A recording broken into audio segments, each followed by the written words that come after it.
We were talking about the writing on the show, and you had earlier mentioned that you kind of had rules. Can you talk about what? Well, we didn't have rules as such. I guess there were. I guess we did write some things down to help writers understand that. It seems hard to believe, but we would have to sometimes tell writers that something was not appropriate because there was too much violence in the routine or whatever the writing they had submitted. But that wasn't very serious. Most of them got the message pretty quickly there. It was that, I talked about Eddie Keene from Howdy Doody and his quirky mind. Well, I think, there has to be a quirky mind there to write material for a Bunny Rabbit and a Mr. Moose and the like, and a Grandfather Clock. So we were very fortunate because CBS had a hiring policy at that time, which certainly was wrong in terms of giving opportunity to people. But they deliberately went out to hire the best talent they could find that had a background in theater and an academic background, people that had graduated from the Yale Drama School or whatever. And so they would be hiring these incredibly intelligent, wonderful people, and then they would toss them to us and say, make them production assistants and train them. And they were wonderful people. People like John Stone, who came right from Yale Drama, who eventually went on to direct Sesame Street. David Connell, who came from University of Michigan at Ann Arbor, who had that background and eventually became an executive producer. And Sam Gibbon, hired right out of Princeton. He was a Rhodes Scholar. I mean, he was just, the mind was incredible. I mean, just incredible mind. So we had some wonderful material to work with. Some of them were better writers than others, naturally. And Bob Colery, whom I mentioned a moment ago, started out as a cue card boy, and as just a young kid. It was before he was married and everything else. And somebody told him we told him that he could take a crack at a script if he wanted to, and it turned out to be a very nice script. And eventually he became the head writer on the program for, 15 years at least. Bob was head writer on the program, went on to Los Angeles to do 2 or 3 programs whose name I can't remember, but he was a fine writer. So, but all of these are developed inside. Only one fellow did we take who had a lot of writing experience and give him the opportunity to write our show. That was Gene Wood. Gene Wood did a number of shows as a writer, and he came to us and he wrote some shows. But what Gene did more than anything was write the animation for Captain Kangaroo, the Tom Terrific. He wrote those stories. It was wonderful. And Can you describe Tom Terrific for people who have seen Well, it? Tom Terrific was a cartoon character. We had so many characters, so many animated characters that were unsuitable to us. We had availability available to us. The whole Terrytoon library, which was made for theatrical release way back in the 30s. And there were stick figures, and believe it or not, there were all kinds of stereotypes and racial innuendos and so on. They were absolutely unsuitable. And so CBS said, okay, you're right. Here's a budget. Go make some cartoons. And Tom Terrific was the first in that series. Tom was a little character, all very, very simple animation. He wore a funnel for a hat. And he had a dog, Mighty Manfred, the Wonder Dog, and they had adventures. And they ran into evil types, Krabby Appleton, nice, gentle evil types, Pittsburgh the Pirate, and all this sort of thing. And Gene wrote and supervised the production of those, and then went on to the second character, Lariat Sam, who was obviously a cowboy, and and did pretty much the same thing, rode his horse tippy toes into the sunset. But principally the writers were developed inside the shop, and it worked out very well. Talk about the format of the show. Wasn't any. Really, it really didn't exist. It was a variety program, obviously, but that doesn't say that much about it, doesn't describe it. I mean, how do you talk about a captain and a moose and a rabbit and so on? I did a special, or not a special, but I did Carol Burnett's program one time back in the 60s, and Carol played an executive at a network, and I came in to try to sell her the idea, the show for network, and she looked at the paper and started to giggle. She said, "You have a rabbit, a bunny rabbit. Oh, look at this, a moose, and a talking grandfather. Get out of here! What a ridiculous idea." Well, that was it. I mean, it was. If you try to reduce it to the structure of the show and the names of the characters, it's ridiculous. You can't do it. It doesn't tell you what the show is. It doesn't tell you very much about it at all. You have to see it to believe it. Another thing you had was reading stories. Well, literacy has always been a pet project of mine, and so we always made it a practice to, right from the very beginning, to read a good children's book. They were hard to find, not because there weren't a lot of good children's books, but within the parameters of the time that we had to spend on it, we had to find books that were age appropriate and also short enough to do inside of four and a half minutes. And Peter Birch, our director, was very good in this regard. He devised all kinds of very interesting ways by using 2 or 3 books or 2 books on different easels and so on. This was the days before technology that would have afforded us to do anything, the ability to do anything. But it made it almost a semi-animation technique, and I think it made it very interesting for young children. And even today, I go out and I'll do a speech somewhere, talk to people, and or I have a reading. Had a reading the other day over at the Children's Hospital, and children brought me their books that they wanted to show me, basically, and Mother would be with them, and she'd say, "I've had this since I was a child, and now my daughter is enjoying it." And she'd show me Mike Mulligan, the Steam Shovel, or Make Way for Ducklings, or Stone Soup, or whatever, the classics, the wonderful, wonderful books that we read, and they might come around again in 3 months. So what? Their redundancy, I think, was effective and a very good thing to do. So even today, 30 and 35 years later, there are adults who remember those experiences of reading books together. And who knows? How do you measure these things? I don't know. I can't say to you, well, I think we probably contributed greatly to the literacy of a generation. I have no idea. You don't measure those things. But I know that we had an effect, and that's enough.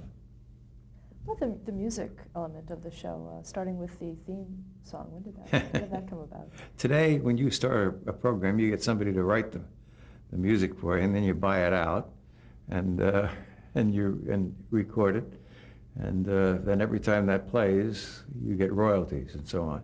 Hey, we didn't know anything about that sophisticated jazz. We didn't know anything about anything. We said, well, we're doing this pilot in 3 days. Peter, why don't you go down to, meaning Peter Birch, why don't you go down and see what you can find in the record library? He went down and he found this nice record, Puffin' Billy.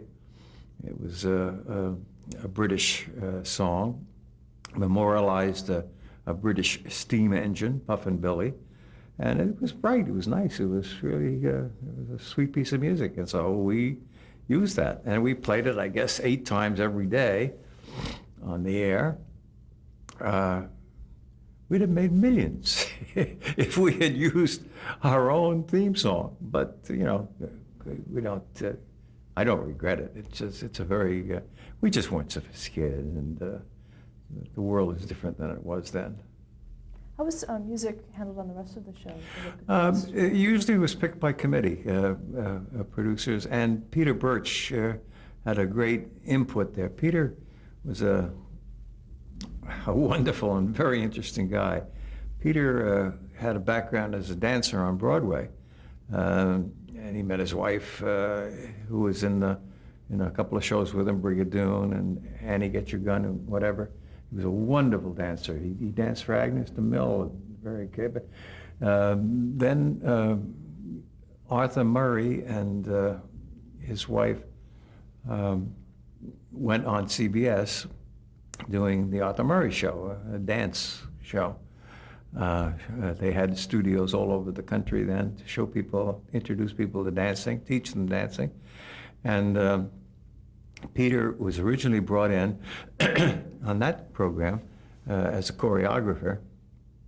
And then it was suggested that he try directing the program, the camera direction, because he was, after all, a performer and a choreographer, and he would understand what was going. So he did, and I guess it lasted 13 weeks or so and went off the air. And now Peter was staff at CBS Television, and they asked me to look at their 5 staff directors, and if I wanted one of them, fine. If I didn't, go get my own director. They weren't forcing anybody on me. But I liked, for the same reason that Catherine and Arthur Murray liked Peter, I liked Peter. He was a performer. He understood, particularly in the live days, the movements of an actor and what challenges there were, and he'd be able to keep up with me. So we hired Peter. He was not the most articulate guy in explaining himself. He sometimes got himself all twisted in explaining things, but he was wonderful. And he really had a musical talent. And so we relied on him a lot to choose some of the music. Peter brought Roberta Lubell in, who became the Treasure House ballerina. She appeared at least once a month on the program and danced classical ballet, and sometimes danced with the Dancing Bear and the like. She was a wonderful character, and that all came from Peter, and he was a wonderful man. Let's talk about the sponsorship of the program. You said that you had differences in opinion about that. Well, we didn't have any sponsors for the longest time on Captain Kangaroo. CBS was wonderful. I mean, everybody was convinced that we wouldn't last past January, which was the first 13 weeks. And not only did we last past January, but they added a Saturday show in January. So it was great faith, and it came pretty much from the top. It was pretty much Frank Stanton and William Paley who were proud of the show. They thought that it was doing some good, and this is what television ought to be, and television ought to do that. And yeah, it'd be nice if it had some advertising in it, but we'll hang in there.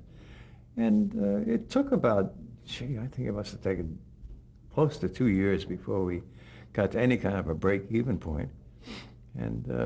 And we did. But then we got into all kinds of difficulty, because I can be difficult.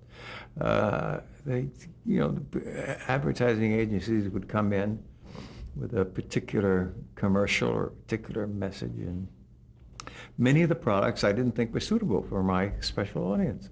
Can you give me an example? I'm trying to think of one that we made I really don't know what it was, but for example, I know we had one commercial that was a film commercial, done for other programs as well. It was played all over children's programs, and it was for Kellogg's, and Kellogg's involved the bow and arrow. Kellogg's were wonderful people. And I said, I don't want the bow and arrow. I just don't think that's appropriate. And so they called up, the sales department was in a frenzy. I said, give them a call. They're nice people. And they called up Kellogg's, because, we didn't think about that. He's right. Yeah, it's not right for his show. And actually they were there because the show did have the reputation it had, the reputation for caring for families and children. And that's what they wanted. And so they didn't want anything. They just didn't think about it. But I'm trying to think of, I don't remember exactly what the product was, But one salesman had sold a product that I didn't think was right, and the copy that went with it was kind of heavy-handed. And I said, no, I don't think it's an appropriate product, and I don't think the approach, the copy approach is right. It has to be much more gentle for this audience. And he took it all the way up to the top of television, and everybody sided with him until they threw it at Frank Stanton, who was the president of the whole company. And Frank just looked at it and he said, oh, Bob is right. He knows his audience. And from that day forward, we had no problems at all.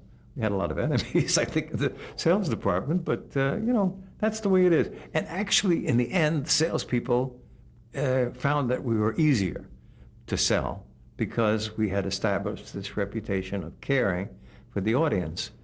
Now, Peggy Charon of Action for Children's Television or somebody of that sort might say, he shouldn't have had any commercials at all. Well, that's very nice, Peggy.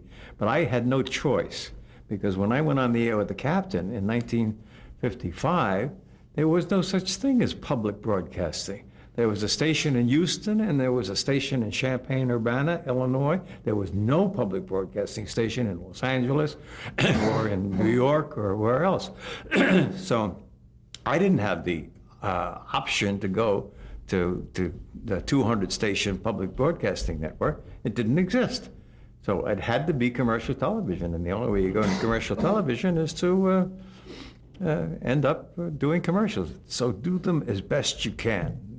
Is it a compromise? Of course it is. It is a compromise, and there's no question about that. But I think we did them pretty well. I think we did. I don't think we did any great disservice. Did you do anything to delineate between your program and the advertisements? Yeah, we were right up front in doing that. Actually, the television code for children's commercials really basically was based on our code. We had a separate code, separate from all other children's programs at CBS. And the National Association of Broadcasters, in putting that code together, the children's television commercial code, followed our lines pretty well, including a clear demarcation between program characters. See, up until at one point we decided that it wasn't fair that characters in the program also be in commercials, because our audience was pretty young and they didn't understand the difference. And we thought it was important that do the characters, do your own characters, and do them consistent in feeling with the program, but don't let us use our characters. And that all eventually became part of the NAB code, which eventually was struck down by the courts, so it doesn't exist today. The courts are not on the side of the angels. But generally speaking, I think a lot of stations that are NAB members, National Association of Broadcasters members, do adhere to that code, and it's a good thing. I can go a lot further, but money is money. How did the network, did they interfere with your show at all? Never. I first, before I did the pilot, I'm trying to think what Gil's last name was. Harry, I forget, this executive producer who was placed in charge of doing the pilot for me. And he spoke very rapidly, and he asked me to come to his office one day. I just want to tell you, you're going to do the pilot next week now, and he said, and you want to set, I'll make sure you get that. You want the costumes, we have the costume door, we got the costume, we get the makeup door, we do everything else. You're going to need an actor here and there. So just don't ask me what you do. He was terrified that I would say, well, what do you want me to do on this children's program? No, that was indicative. From that point on, they really never had, except for the little commercial spats that we had once in a while, we had nothing but support from CBS. And then, of course, Lou Cowan, fabulous Lou Cowan, came to be president of CBS, and before he became president, he was brought to CBS and placed in charge of the morning segments, which was Jimmy Dean, before us, the singer, and Captain Kangaroo, and Lou was a well-educated, gentle, lovely, bright man, and he would give us directions on, but not say do this or do that. He'd say, you know, it's a gentle program, and you're doing so much to teach children and modeling their behavior. He said, you know, just do what you feel is right and intuitive, and you're doing it very well. And if you have any problems with anybody, just speak to me. And then he eventually became president, and of course I didn't have any problem getting anybody to speak to him. About the early years of the program, that was also the years of the blacklist. Did that affect you at all? No, it was waning by that time. I don't know what the chronology of that really is. Oh, I know for a fact that I was cleared. I was told that. I was told that I was investigated by the Federal Bureau of Investigation, as were Lumpy Branham, Mr. Green Jeans, and Gus Allegretti. And if we had, yeah, you're right. I guess if we had any one of us had some sort of affiliation, but we were all of us too busy to have any affiliation in those days. It was a reprehensible kind of thing, and but. It was pretty much on its way out by then, and pretty much lost its vigor, its steam. So, but we were told that they were still doing that. They were investigating everybody, and clearing everybody. Were you asked to sign a loyalty oath? No, no, it didn't go that far. No, absolutely not. Let's talk about color for Captain Kangaroo. How that came about. Well, CBS was late at going to color. There was as you may know, there was a big difference between CBS and NBC, and they were the only two that mattered really. ABC wasn't a player at the time, and NBC was backed by RCA and their process, which was all electronic. CBS was forwarding a process that was developed by CBS Laboratories and I think somebody called Hytron, which was a subsidiary of CBS. And there was a mechanical process involving a wheel and so on that turned and tinted the picture and so on. And it took about 4 years for the Federal Communications Commission, in its swift way, to rule as to which system would be accepted and implemented. And so eventually it was the RCA NBC system, which is what we're using today, basically. And that caught CBS well behind. And so the NBC was on the air with shows in color long before CBS. We always joked that we were the guinea pig for anything that happened at CBS. If you're going to bring in a new kind of camera, put it on the captain, and if things go wrong, that's the place we want to find out. And we had a lot of downtime as a result of things like that. And when they opened the new broadcast center in New York, which had been a production center before that, building sets and all that sort of thing, now had housed 5 different studios. Brand new, wonderful, and who's the first show out of there? Us, of course. We were on tape then, and it literally took us 3 days to do the first show, the first 1-hour show, because there were so many technical breakdowns. And we were there for 8 or 10 months when it was announced, we're going to color. We're pulling out all this new equipment, and we're bringing in all the color cameras. And who's going to be the first show to do all of this? A captain, of course, right? So again, it was 3 or 4 days getting the first one on tape and so on. I'm not quite certain what the date on that was, but it must have been 65, 64, something in that area. That necessitated not only technical changes in the program, but it necessitated changes in the program. The blue suit that the captain had been wearing, and the jacket and everything else, that went out, and he now wore a trim red jacket. What's better in color than a red jacket with white piping? and gray slacks, and he now stood in front of a set that used to be shades of gray because it read very well in black and white, and now is bright and colorful, all kinds of pastel colors, and it really looked joyous. It was great. Was it the same set design? No. Or did that change as well? No, it was a whole new set. We worked it into the into a storyline so that we changed our place. We went from the treasure house, which we started out with, to the captain's place, and so we changed everything and just covered it with a script and the storyline and everything else in it. And Mr. Green Jeans went right from the greens to a more fancy set of green working clothes and so on. So there were radical changes in terms of costumes and set design and everything else. And then, of course, we could use color, but you didn't use it too much because even then, even though we were very far behind at CBS, even then the vast majority of sets were black and white. And a lot of people grew up never knowing the captain wore a red jacket. In 1964, while Captain Kangaroo was running, you introduced Mr. Mayor on Saturdays. I had when I was at ABC, WABC, I had a visit from an agent right in the beginning of the program.